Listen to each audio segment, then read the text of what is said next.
We have some very special guests in studio today. Right, I bet you say that to all your guests. I feel like I'm in the I've wrong seen one of room. these. maybe. But they are the owners of the Cigar Vault and the Landing Hub, the great and powerful Shane Mayer and Jennifer Blakely. Welcome to the show. Welcome. Howdy. Thank you. Thanks for coming How are on, you? guys. Absolutely awesome. Yeah, a little bit of a last minute kind of fill in for us here, and you guys jumped in to save the day. We So- really appreciate it. That's what we do for a living. So this is Wrong just par place, for the wrong course, time, baby. but right place, right time. Yeah, well, for the people out there that don't know you guys, could you tell us a little bit about yourselves? I know obviously you guys you've owned a bunch of businesses, and you've done right here I'm looking at the questionnaire you filled out. You know, you've owned Texaco Express lube oil changes, a horse and carriage business, dry cleaners, a haunted house, commercial cleaning, rental properties, and now the Landing and the Cigar Vault. Like, I've hated school since the first day of kindergarten. I hugged the tree and wouldn't get on the school bus and went to the principal's office first day of kindergarten. really? Okay. So I went to Merrimack for 2 years just because my father was an airline pilot and I wanted to keep my flying privileges after I turned 18. I had to be in school. So 2 Okay. years in Merrimack, and that's my school, and I've been working ever since. Somehow we have 4 smart kids for 2 people that despise school. I tried to choke down 2 years of Low Valley. I was going into the Air Force to be an aircraft mechanic, Okay. and okay, I can do this. 2 more years, 2 more years, and then I met a boy and never left, and Not me. then quit going to school. Well, so what was your first venture? Was it the Texaco? Or let's kind of A start. landscaping business in I was probably Wow. 12 or 13 years old. I was painting fences and weed eating and working for a guy that was big in real estate, developed subdivisions. Ron Throckmorton was his name. He owned Throckmorton Sales, and he sold TVs and stereos, and that was his, developed subdivisions and stuff. And I'd spend my summers weed eating and cutting grass. And I've been working in restaurants and since I was 12. Wow. Wow, it's crazy. Me? Mhm. I started working construction with my dad when I was 8. Okay. So I would go to school and come home and have dinner and my homework and then work with dad. Started as the construction cleanup girl. Then I became the drywall mud girl. Then I became the tile girl. Okay. Oh wow, So painter girl. you're pretty handy. Mhm. Yeah. Then by the time I turned 16, I had been working with my dad all that time, making $5 an hour, and I got to get a job for $25 and pay taxes. No, Oh man, So that sucks. yeah, so I've been. I still work at Marshall's. It's my 30th year. They only get me 1 day a week. I For love 3 it. hours. Yeah, for 3 hours. I call it my brain yoga Yeah. because it's just nice to go somewhere and not be the boss. sure. And so, people are like, you need another cashier. I'm like, great, I'll let somebody know.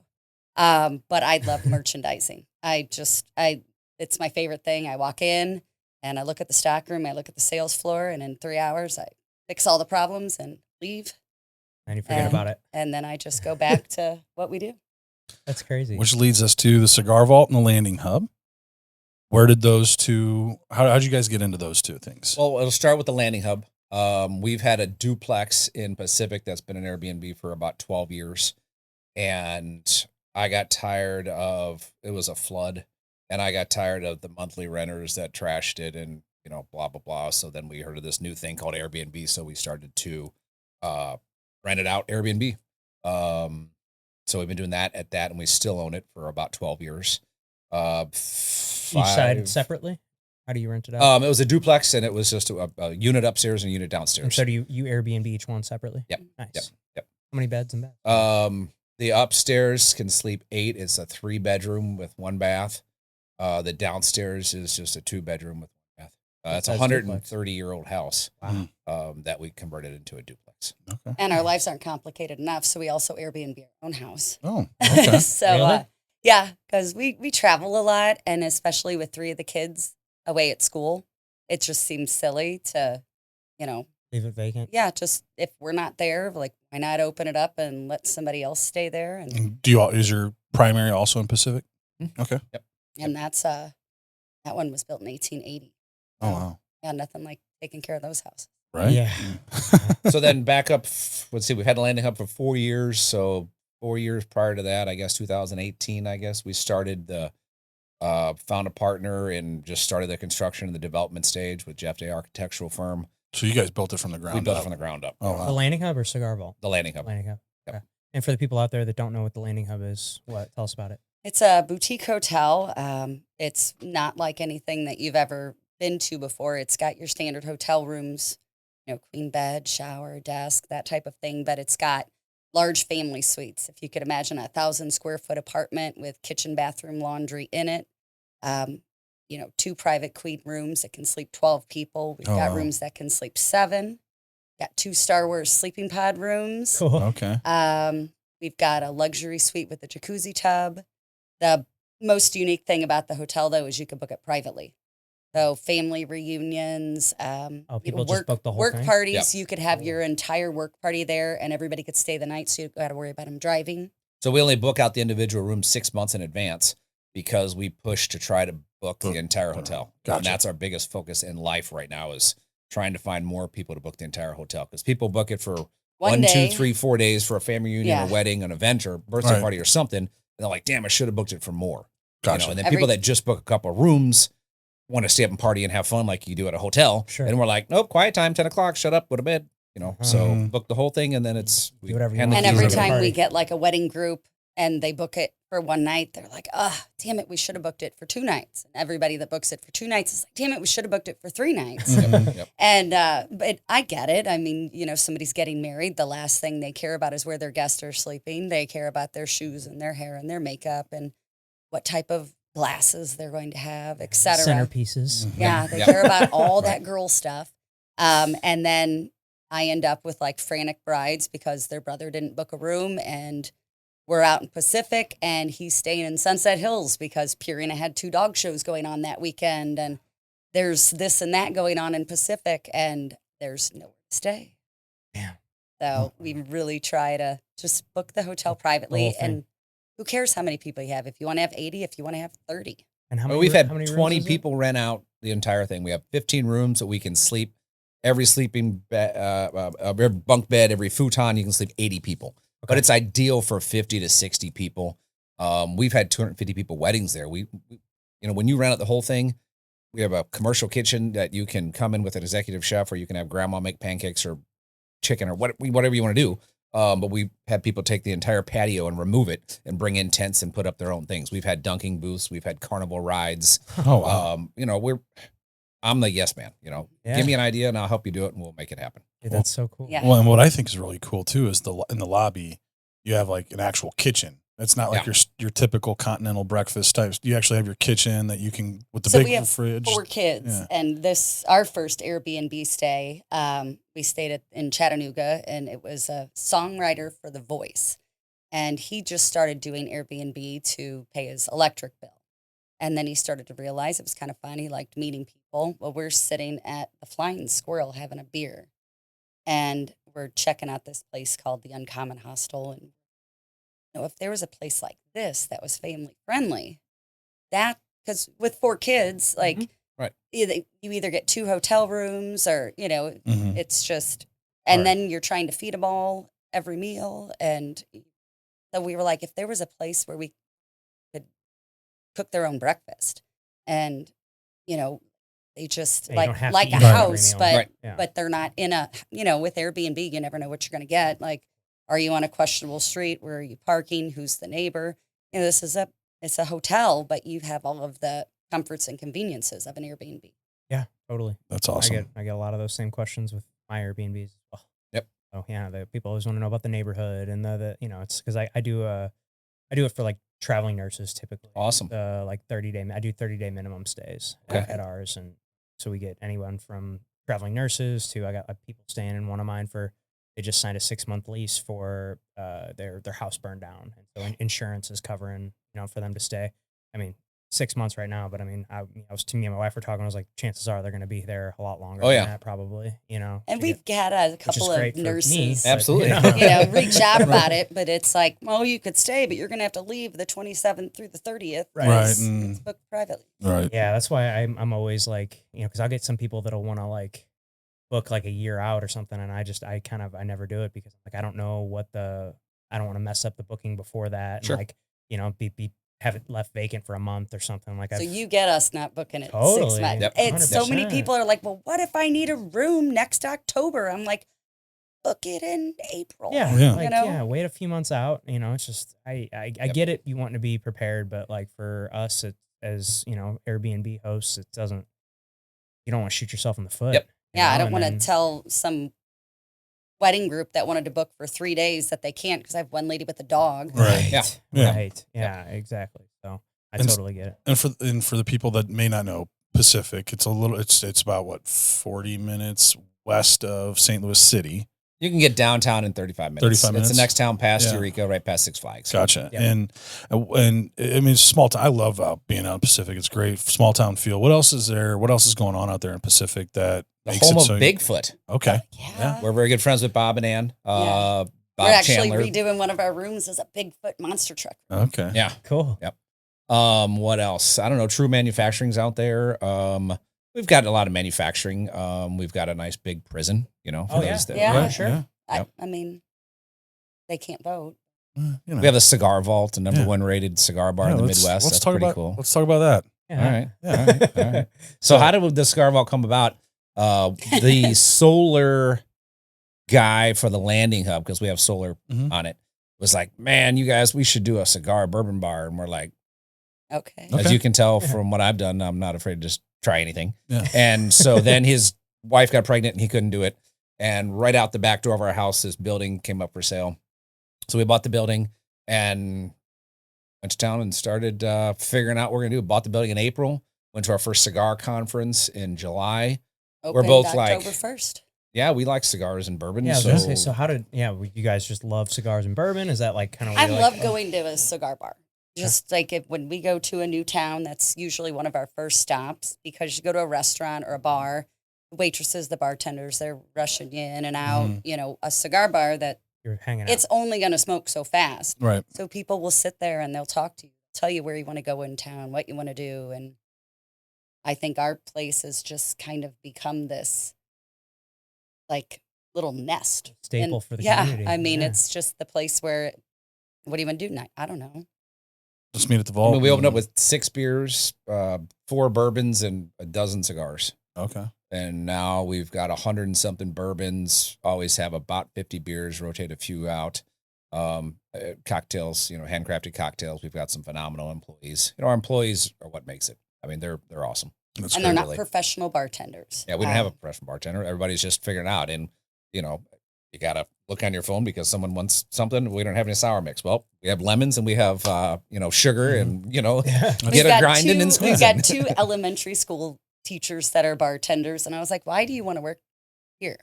Well, I mean, I figure it's kind of the same job. And I'm like, yeah, actually it is.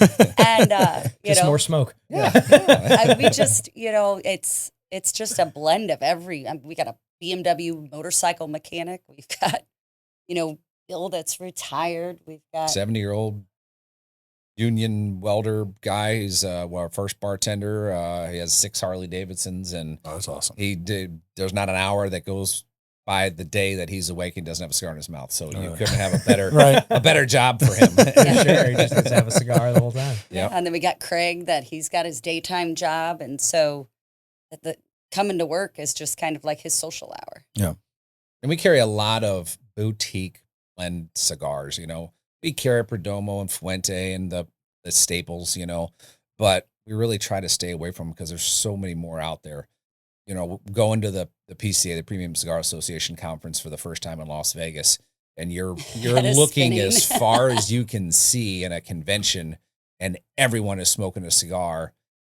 It's like there's hundreds of vendors, and that's not even everybody out there that makes cigars, and you're getting samples, and I think we smoke 12 cigars a day for 5 days straight. Oh, wow. Yeah, you're like, And the cool thing is, if you don't like it, don't waste your time. Put it down and grab another one. Yeah. Yeah. You know, and that's how you find, you know, What good you like. cigars. Find what you like. well, and then that's also like some of the people that we've met there have just been incredible, and you know somebody's got a shop in this state, and you meet them there, and next thing you know, you're just going to check out somebody else's shop. See what they got going on. Yep. See how you can bring that back to your place if it's something you like or Absolutely. you know, whatever. Yep. Really cool. Well, before we hopped on here, you guys mentioned something pretty big happening with the cigar vault. You guys want to tell us what's going on there? Yeah, I'll lead up to it. So we went to we've applied for the to be the #1 cigar bar in the Midwest, the last couple of years. We won last year. That's Afterwards, The best of thank you. Congratulations. And it's all because of our staff. We show up and talk to people. That's what we do for a living, pretty much at that job. After we won, we went to Luciano, which has become a friend of ours, his house for the after party. Got to hang out with Ron Howard, a bunch of other celebrities, Ron people, Harper. Ron. He kept whatever. calling himself Ron Howard. So. Ron Jeremy. But we got to hang out with them And just be treated like family. Yeah, that was the second time we really got to hang out with him, and he just totally treated us like family. Well, last time he was at our lounge, the first time a year or so ago, we really connected. He stayed at the landing hub for a few days, and fast forward. Oh, that's my turn. So one of the things, he pulled me aside when he first got to the bar that night, and he was like, "Hey, I noticed the kind of the human trafficking stuff on the back of the door at the hotel. To watch out for kind of thing." And right? he was like, do you follow this stuff? And I said, well, yeah. I said, I really try to stay up and up on it, because being a Airbnb host, there's so many things that people don't realize about what's going on and things to look for. I was like, so I really want my staff, and I said, every hotel inquiry, I know who's staying there. I know why they're coming in. I meet them, I see them. And his wife works internationally in that industry, and she's been combating human trafficking, and she's currently working with Uber to train all of the Uber drivers so they know what to look for and how to handle that situation when it occurs. Yeah, they're going to train 2 million Uber drivers in South America. Wow. About the signs and the things to look for and stuff. So when we say she's into it, That's yeah. And so Luciano was just, the last time he was here, he's like, well, next time you're around, I want you to meet my wife. He's like, she's very passionate about it. And I think that she would really appreciate that here's somebody in the Midwest that, like, I don't even know what the impact of human trafficking really is in the Midwest and where they're at. And he goes, but to know that there's somebody out there that's really pushing to educate, stay on top of this. So he comes to the bar last night, and I asked him, like, is this like visit, or are we, hanging out? Like, a little bit of both, and business. Okay. So we had really kind of been talking to him about expanding our Luciano brand within the bar, and Luciano's a brand of cigars. Yeah. Sorry. and Yeah. working Little late together That's right. to really kind of like, they want to help build us up, and we help push that brand. That's what we thought we were. And then he just forwards me over an email, and he's gone as far as the marketing, the promotion, the business, and wants us to partner with him in creating a cigar called Unchained, and it's a cigar vault branded cigar. Oh wow, that's incredible. And the proceeds, 50% of the proceeds go towards getting people safe and helping them start their lives once they're out. And then the other half goes back into making more cigars to keep getting the awareness out there. So it's a 100%. That's incredible. It's not a portion of the sales kind of a thing. Yeah.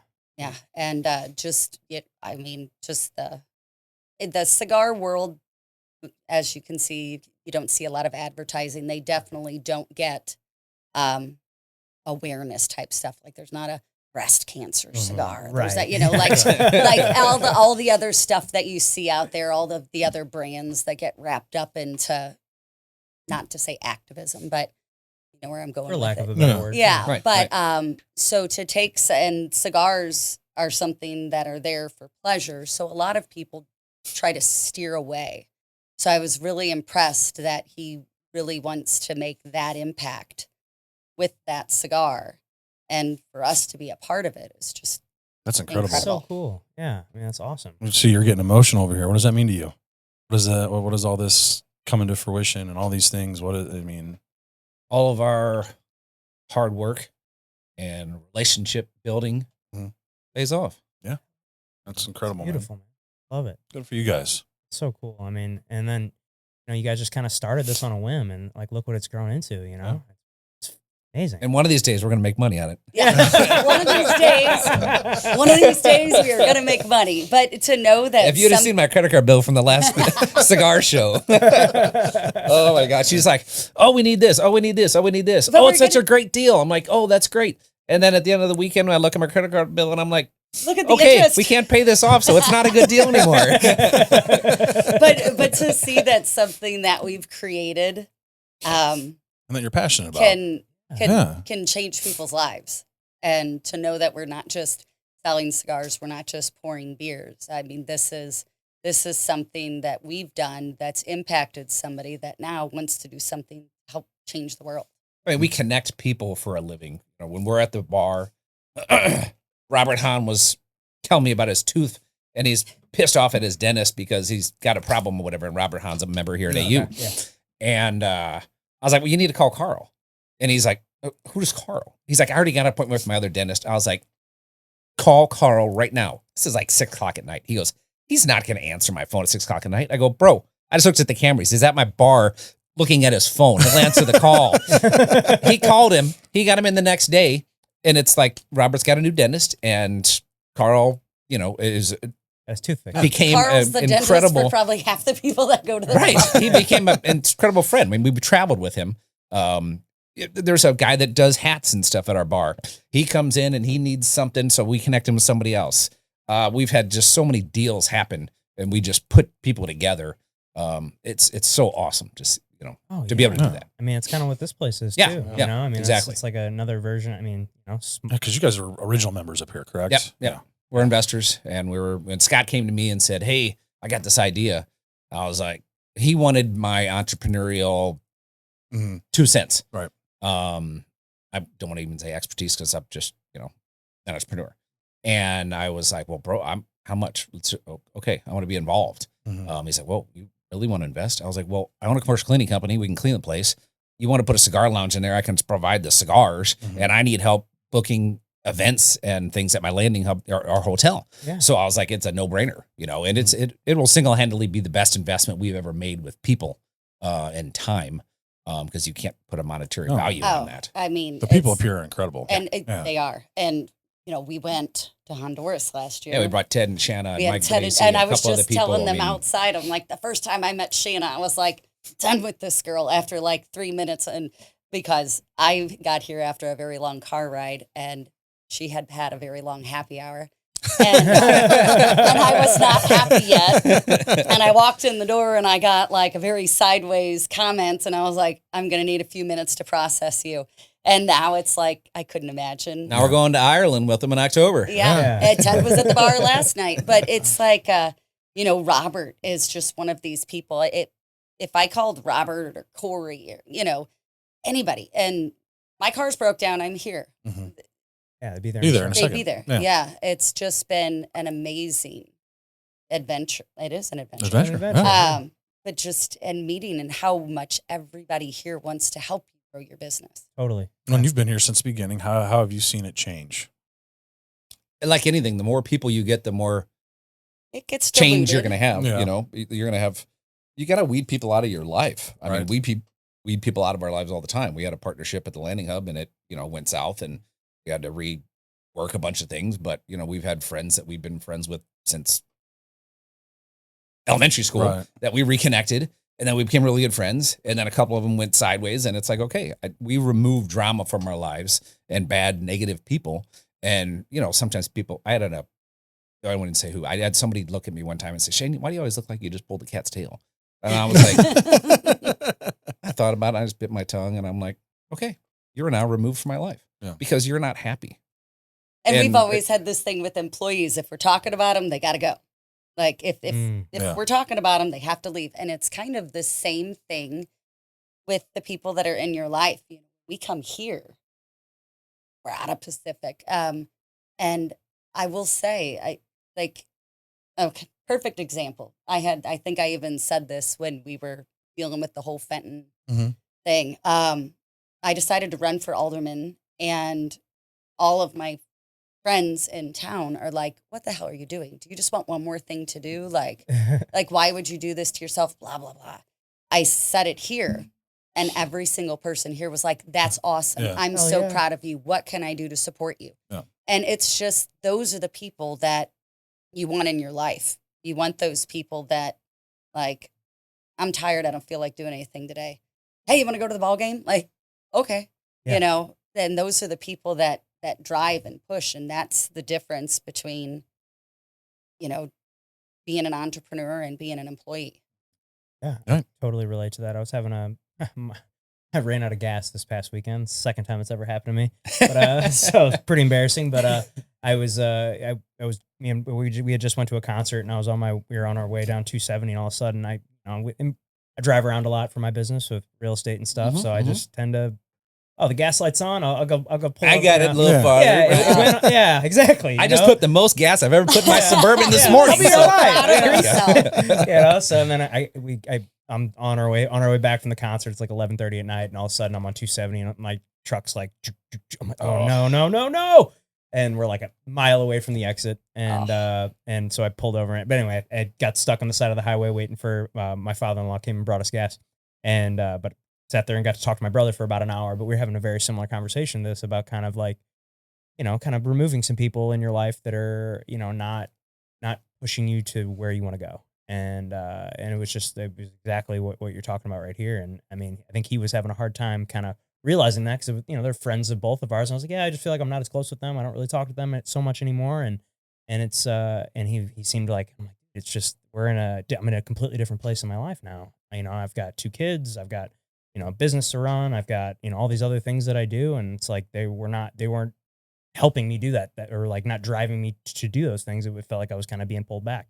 And sometimes you just need to let those people go. And See, and if you wouldn't have ran out of gas, you wouldn't have had that conversation. So Exactly. That's exactly what I told them. I was like, hey, man, I'm kind of glad I ran out of gas because I got to sit on the side of 270 and talk to you for an hour, you know, that we haven't gotten to do that in a long time. So, you 100%. know, with how busy everything is, it's like, how often do I have just an hour to kill? See, and if you were sit at around the and- cigar vault with your brother, you could Yeah. sit and talk for an hour. You know what? And you wouldn't have to be on the side of the highway. I'll need to do that because I'm much more comfortable instead of cars whizzing by at 70 miles an Yeah.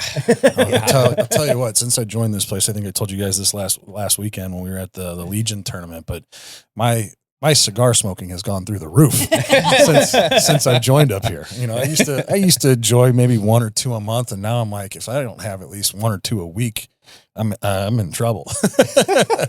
Yeah, anytime I don't have my kids, I have my night the same way. I just go sit out on my balcony and just smoke a cigar and drink a bourbon and relax. It's a good forced relaxation. Yeah. Because, you know, like You can't do anything. somebody while you're out doing there it. had just asked, like, you know, how do you get people into smoking cigars? I'm like, but you don't, I mean, it's not like you're kidnapping them. I Right. mean, you're not getting them. Yeah. It's Gotcha. it's a choice, you Yeah. know, like whenever you drive past a fast food place, you see somebody on their break trying to scarf down 5 cigarettes on their 15-minute break. A cigar is not that. No, A cigar is just, chill. Chill. Put some music on, relax, and just keep my phone away.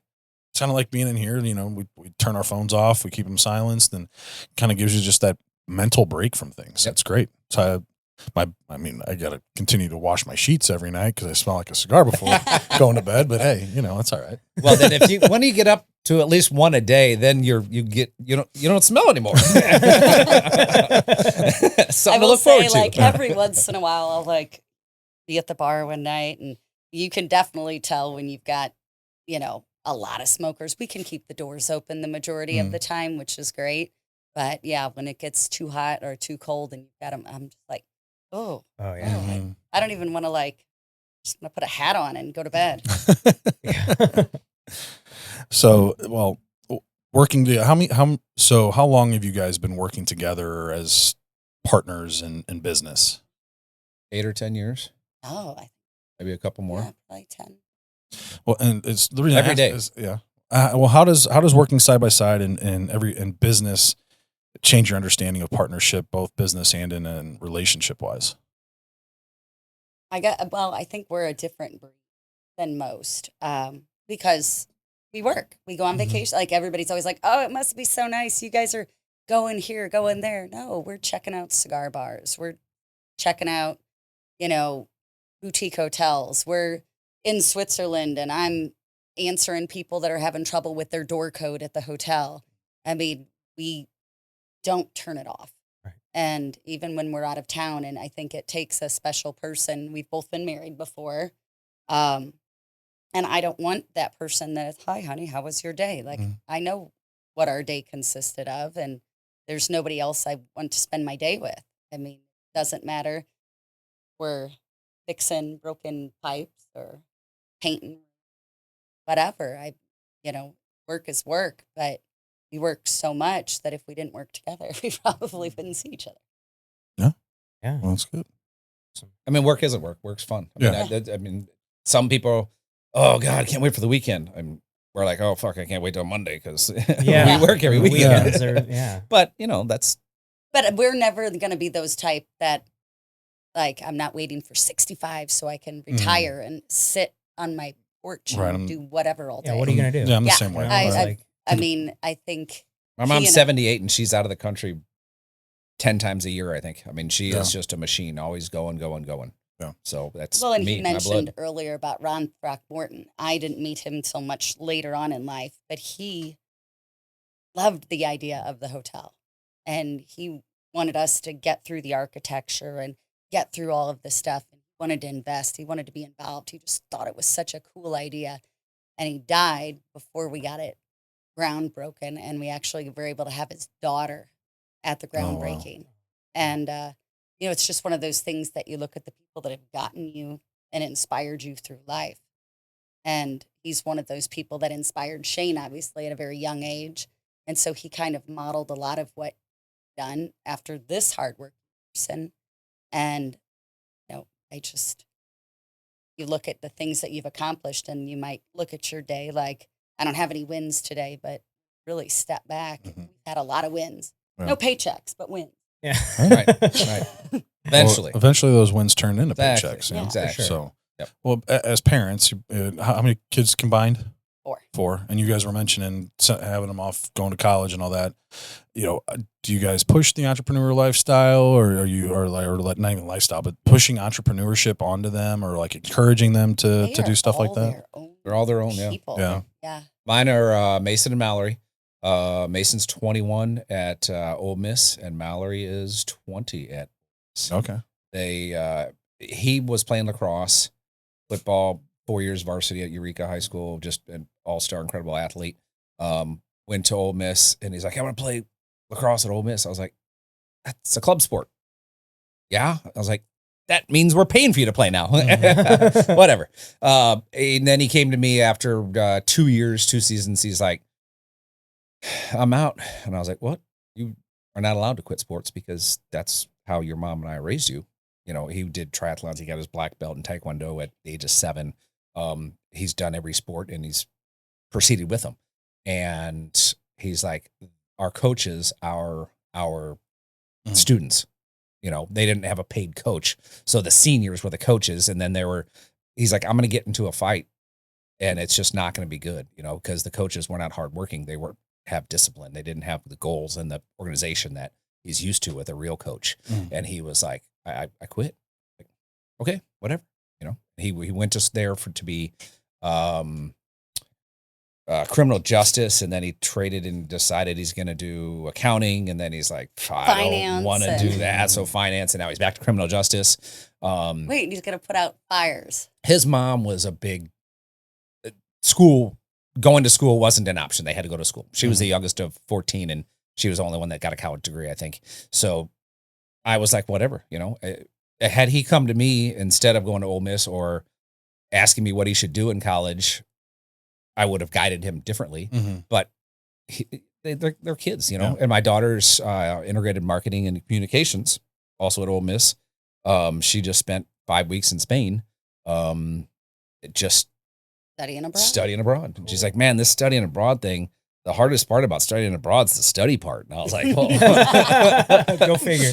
But she's also the only kid during COVID that sat at the kitchen table for her 7-hour school day.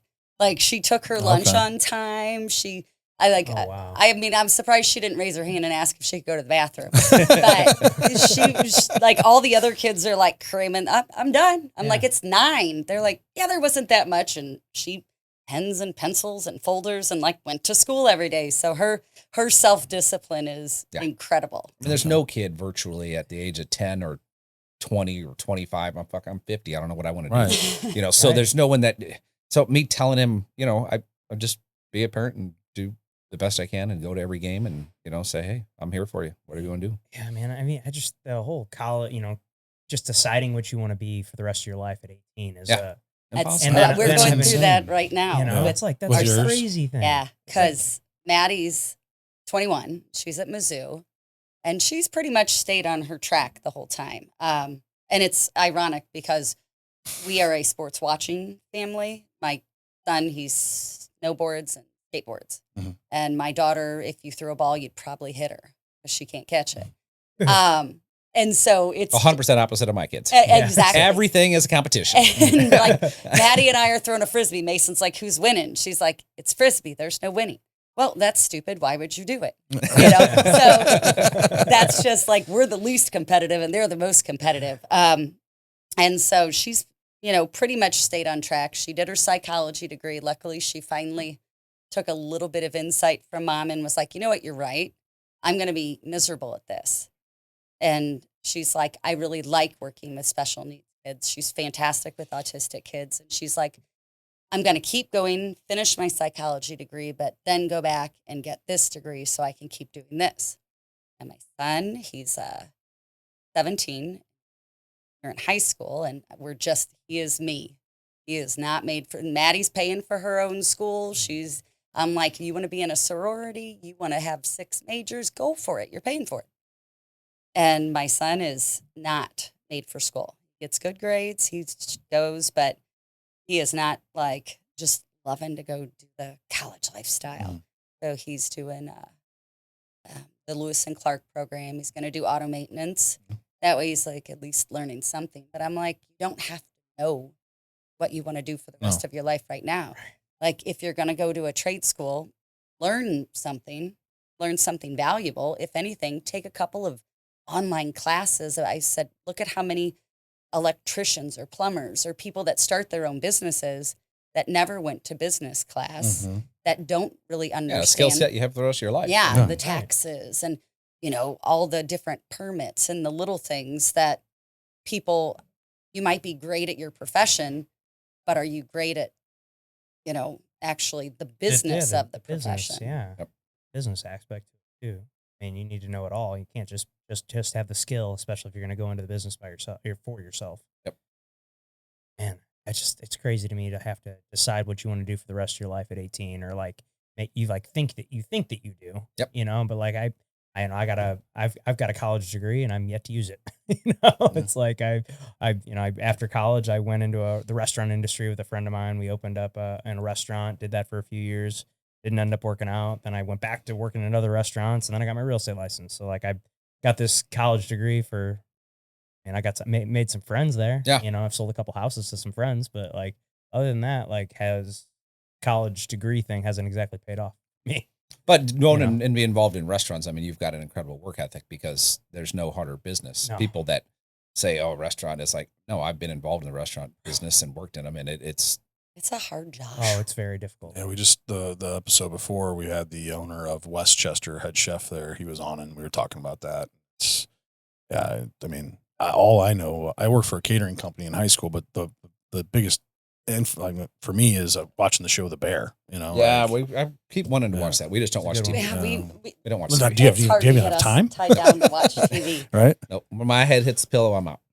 But yeah, it's definitely, and you know, we've encouraged our kids, you know, get a job at a restaurant. My daughter finally she works at a restaurant, and it's so funny listening to the things that she complains about. And I'm like, that's why you have to have a job at a restaurant. Yep. So you understand these things. 100% mandate for both my kids. Now my daughter just got a job today, as a matter of fact, as a waitress down at Ole Miss Cool. at a Nice. restaurant, and my son's a bartender down there. Yeah, I think So- I might do similar things for my kids because I learned so many valuable lessons working in a restaurant. It just gives you that skill to be able to go up and have a conversation with a perfect stranger. Yep. You know, that I don't think that you get in a lot of other jobs. You know, and you gotta make people kind of like you if you want to do well, especially if you're waiting tables, Yep. bartending. Like, you know, you kind of get paid on basically that person liking you. You know, I mean, that's how you get Yeah, those it's tips. not like and- Target where somebody's No. going to buy the toilet paper, whether you're a good cashier or Yeah, not. they don't have to- Restaurant. Right. they don't have to tip you. Yep. You know, Yeah. they don't have to.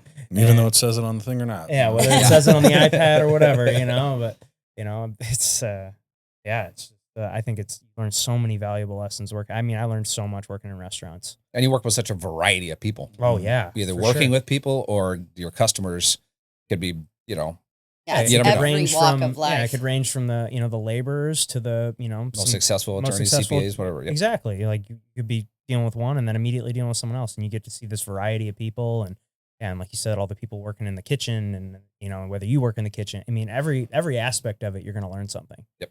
So yeah, I think that's a great thing. Maybe Yep. my kids are going to have to work in restaurants too. Yep. Just make me want to go work in a restaurant right now. I mean, I miss it. Like I was telling, I Is it was fast saying it, pace? I was saying it in our, the episode before this, but I worked in restaurants for 10 years. Like I miss the hustle and bustle of it, like Sure. the craziness of like, the Friday night rush and, like I miss that. Like I don't miss the drama.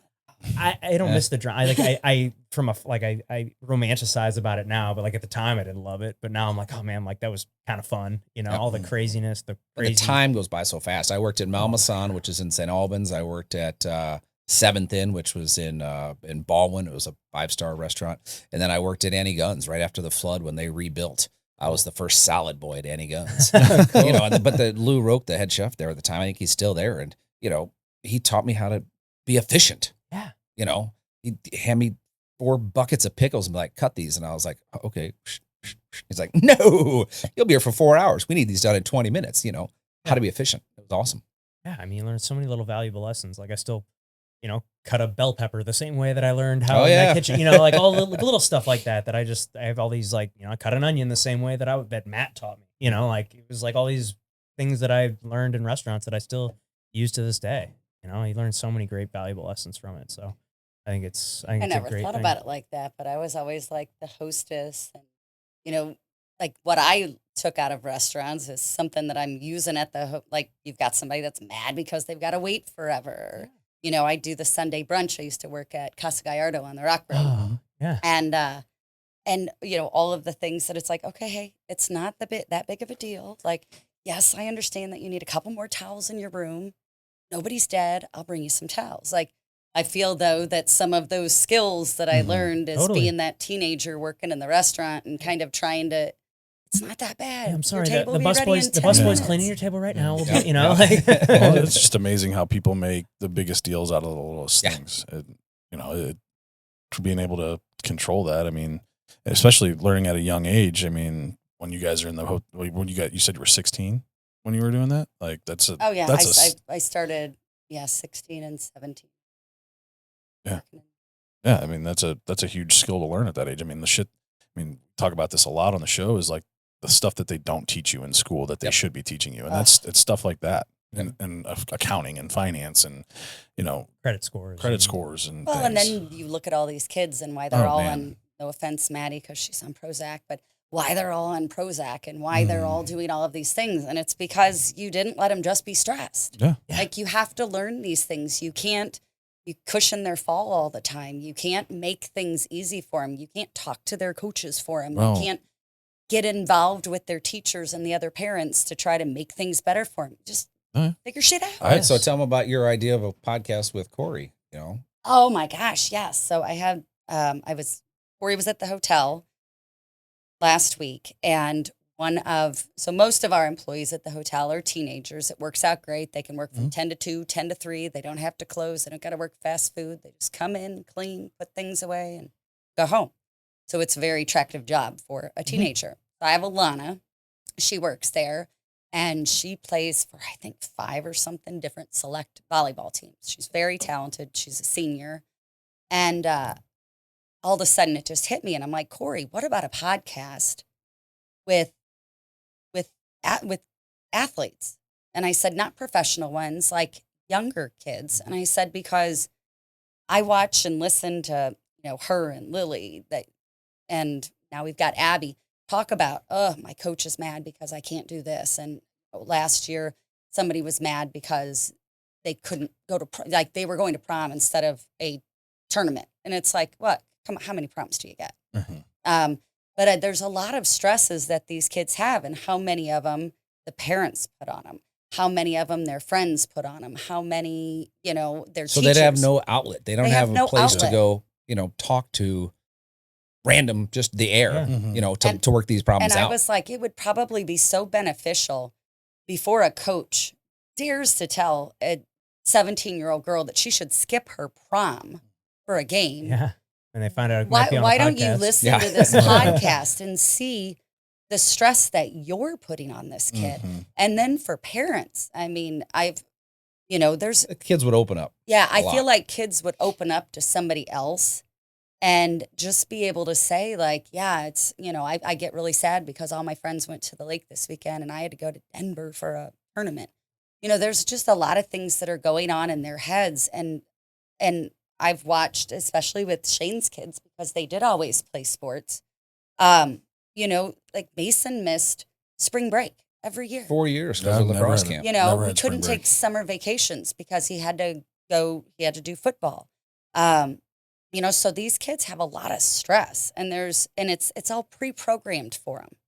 And maybe that's, not what they want to do. Yeah. Maybe they're, and it might just be good sometimes for parents and coaches and other adults, especially people with young kids, to hear their side of what goes on in their life, because maybe it would make them react just a little different. Like, hey, that's all right. You don't need to go to this tournament. Let's go pick out prom shoes. Yeah, no, I think it's a great idea for a podcast, just especially, and I'm like thinking over here, like you're gonna always have a plethora of guests too. Yeah. Like that's there's always high school kids coming up in sports. Well, and it's like, Mason has Yeah. just always been such a workhorse, and he would a summer vacation. He's getting up at 5 a.m. and going for runs and hitting the gym and this and that, and everybody else is not even out of bed yet. So for him, he's played sports his whole life, and for him to just say, nope, not for me anymore. That's a lot. And Yeah. I watched how much stress his coaches put on him, and missing out on things, trying to get homework done. I mean, the flip side, it did instill some good habits. I called him yesterday at 2 and he's at the gym. How Mhm. many college kids at Ole Miss are in the gym at 2 in the afternoon when Right. school hadn't started, and he's getting ready to go to work at the bar. And, Yeah. so he's But I think disciplined. Yeah, I I'd think love to there's- have like Mason on as like Yeah. the first athlete to be able to talk about looking back in like retrospect. Right. Like, man, I wish I would have known this stuff back then. Yeah, and I mean, because I coach a high level high school baseball team. I mean, our season's 8 weeks long in the summer, and so and these kids that we talk to, I tell them, I said, listen, like you're playing on this team because you want to say you want to go play college baseball, you want to play past high school baseball, and so those are conversations that I have. I know that I coach a little bit different than most, but I mean, I'm also my job as their coach is to get the best out of them on the field, and trying not to put any added pressure on them at the same time. But at this, if that's the case and these kids are, and that is their goal to play at the next level, then I do expect them, like, hey, during those 8 weeks, Sure. you got to be there. I get that. Hey, it's the summer. You want to go on summer vacation and all that. But I mean, When you're at that level, you Right, have to exactly. instill that in their head. Absolutely. but I was just watching something about like the Little League Baseball World Series. Like that shit's insane. Yeah. No, there was a recent, like just happened. This kid got kicked out of a game for hitting a home run and throwing his bat. I saw that. And the parents did a temporary restraining order, went to the courts and got a temporary restraining order against them, so their son could continue to keep playing in this tournament because they didn't feel like he was. Oh my! That was goodness. stupid. It was so That stupid. was so I'm like, stupid. my kids aren't allowed to bat flip. They're not allowed to pimp anything. They're not allowed to go to second base and do all the weird, Right. crazy shit. Like, play the game. Well, Like- and if you love the sport, And it wasn't just that's what you it was wanna even do. it was so blown out of proportion. I mean, yeah. I mean, and so there's just so much like youth sports. Like they were talking about it. It's become a $40 million or $40 billion industry, and they're like the total, like just little. Shane's like, yeah, my bank account reflects that. Yeah, the Little League World Series it used to be just this thing that kids from their neighborhood. Now you got kids flying all over across the country and all that. But yeah, I mean, I have a rule like on my team. I will not talk to parents about anything baseball specific on our team. If kids have a problem or have something they want to talk about, their job is to come and talk to me. 100%. I was like, you're almost adults now. Some of them Absolutely. That's are. the way it should be. Yeah. Yep. Some of them are 17, some of them are 18, but it's your responsibility. If you don't like something, to come and talk to me. If you're not happy with the amount of playing time, I will be completely honest with them and tell them like, hey, this is why. And a lot of it isn't even skill. It's attitude 100%. and work ethic. I have this kid that really liked this kid, but terrible mental attitude. And he'd come in and he was pitching a great game, and he gave up like one or two runs in an inning. He came in and he threw his glove and it went in the trash can. I said, you can leave it there because you're done. Like, I'm just like, that's the kind of shit, like, that's not going to fly in the real world. Yep. Whether you play baseball or not, my job as a coach is to make you a better person. We're using baseball as that outlet to do so. And but I get what you're saying. Like, I never had a spring break. High school baseball was always during spring break, and our coach made it mandatory that we couldn't go on spring break or we wouldn't Mason play. would have much rather gotten up early and played football than Right. be Same. laying on the beach. Same. That's the thing. Like, if it all depends on each individual kid, and if that's what they're wanting to do, then odds are they're probably not they're not going to be playing on my team anyway. That's not what their goals are. But I don't if that's not the goals and the team that they're playing on, like, I don't think that pressure should be put on them to make that decision. Especially and I am kind of glad that my baseball season falls after all of that, because I really don't have to deal.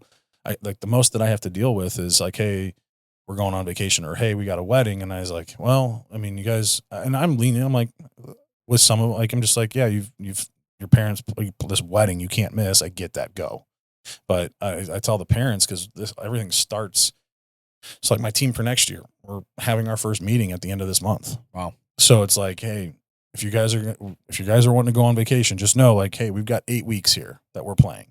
Plan your vacations Plan accordingly. Sure. So, but no, I get it. There's an immense amount of pressure put on these kids these days, way more than what I felt was there when I was playing. Because when we grew up, we were playing to have fun. Yeah. Well, now they're playing for scholarships, and they're playing to pay off these facilities that cost so much fucking money. Well, and that's the thing too, is like, I mean, especially on the baseball side, there's so many organizations now. Yeah. I mean, when I played, there was one. You had Legion Ball and you had Slava Ball, and then you had one organization that you had to be invited to even try out for. So, now it's like, it's just a money grab. Yep. And and there's parents that are literally moving. Oh yeah. So their kid could be on a different be team. on a different team. Absolutely. I mean, and people just realize that parents are willing to pay whatever it takes for their kids to play. And that's the problem, is a lot of these parents are fucking delusional. Yep. They have no idea. Like, I think that was the greatest thing. And then people always ask me, like, what did your parents do to help you succeed? I'm like, they afforded me the opportunity to play. They knew jack shit about baseball. They knew what my goals were. And the only thing they would ask me if they saw me getting lazy, like, hey, is that still your goal? Then it was on me to answer that question and get the work in if I was being lazy. That was it. And so these parents are just pushing. Oh, my kid's got to go to this camp. I'm like, I didn't go to any camps. If your kid's good, they're going to find him. Yeah, I'm a downhill ski racing coach. At least I was until this year. I'm not going back. But for Hidden Valley out here. Yeah. And I've been on and involved in the team for since its inception, 25, 30 years. I raced in high school. And some of these parents, I've seen them move their kids out to Colorado at 10, 11, 12 years old.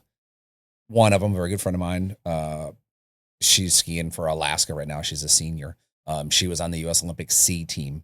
So that's the developmental team for 1 or 2 seasons. But it's her drive. Her parents have given her the tools and said, "This is what you want to." And when some of these parents, home, they put her to work too. Some of these parents, it's insane. They're spending thousands of dollars on equipment because they're going to the Olympics. They're the best kid ever. It's like, my kid's gonna be a professional baseball player. No, he's not. No, he's not. Only Reed has that story. Yeah. Yeah, Reed does have a pretty whip ass story. Have you heard his story about Reed Lowe? He had a teacher that told him he was never. Oh yeah, we had him on. Love that story. That's such an awesome story. I love it, dude. Yeah. He's such a good guy. Yeah, we had him on a couple months ago. Yeah. But yeah. Great episode. And just talk about just another awesome person that's up here. Yep. So. Yeah, it's great. Well, and that's what's been fun is watching all of our kids, where they've been together like since they were little. But they kind of, all went and did their own thing. And then now when they are all back Mhm. together, it's kind of just fun to watch them interact.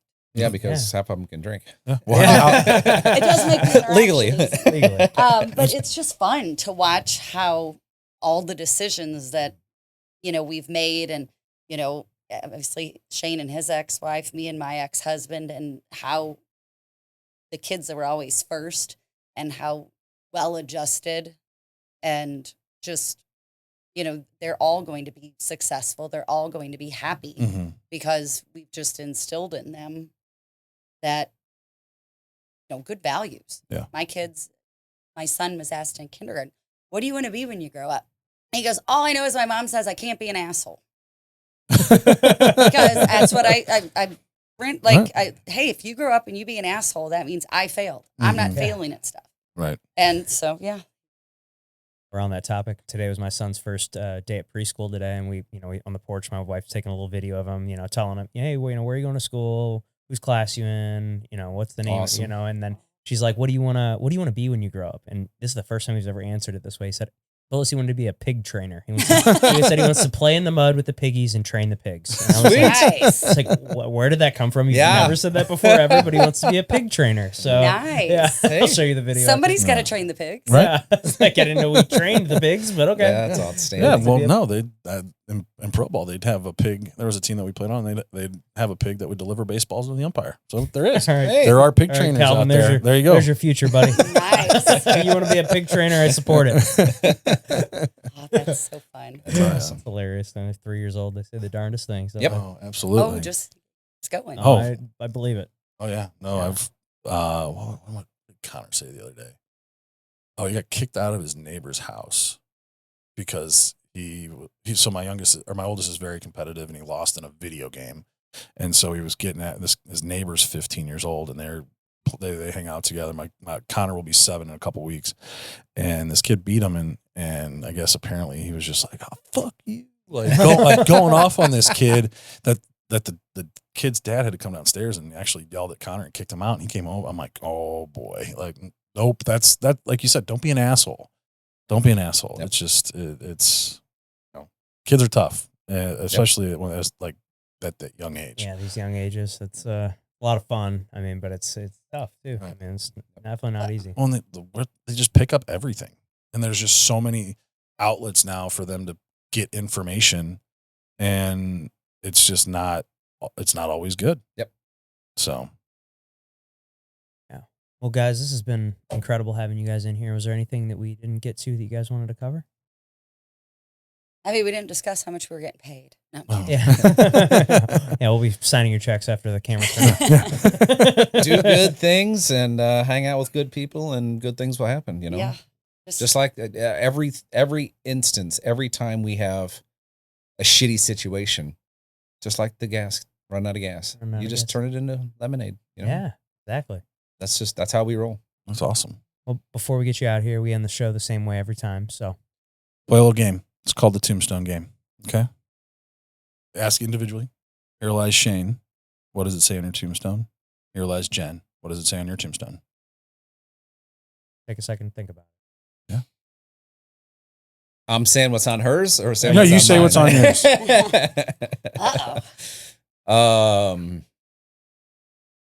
Shane.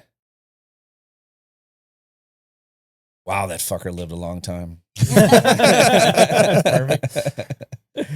feel like I can't believe she lived that long. Hopefully, right? right next to each other. No, I think it'd be something as simple as it was a good time. Perfect. It's good. That's all awesome. it needs to be. Thank you guys so much for tuning into the show. If you haven't clicked that subscribe button for us yet, please do so. That would help us out a ton. Pat and I have a goal of getting to 500 subscribers before the end of 2025. So hit that subscribe button for us. If you got anything out of the show or enjoyed it, share it with a friend. Click that like button as well. Comment what you thought below, and we'll see you next time.